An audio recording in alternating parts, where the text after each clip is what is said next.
வா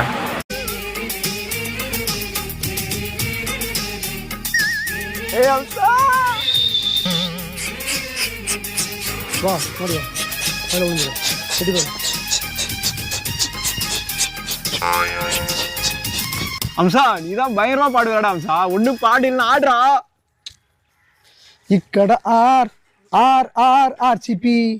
நீ 2 கப்பு வச்சிருக்க ஆர்சிபி ఇక్కడ ஆர் ஆர் ஆர் ஆர்சிபி நீ 2 கப்பு வச்சிருக்க ஆர்சிபி அவன் 5 கப்பு வச்சிருக்கான் ஆர்சிபி அவன் 5 கப்பு வச்சிருக்கான் ஆர்சிபி இன்னும் உனக்கு 3 கப்பு வேணுமாடா ஆர்சிபி அவன்கிட்ட பேச ஆர் ஆர் ஆர் என்னடா பாட்டு பாடுற இந்த நேரத்துல என்னடா நான் வந்து தப்பா பாட்டு பாடலடா உங்களை மோட்டிவேட் பண்றேன் நம்ம வந்து 2 கப் தான் வச்சிருக்கோம் இன்னும் எக்ஸ்ட்ரா ஒரு 3 கப் அடிச்சாதான் அவனுக்கு ஈக்குவல் 5 கப் ஆக முடியும் அதுக்கப்புறம் இப்படி நான் மோட்டிவேட் பண்ணி தான் அவ்வளவு தூரம் வந்திருக்கீங்க இதே ஏத்துக்குங்க அதுக்கு இந்த டைம்ல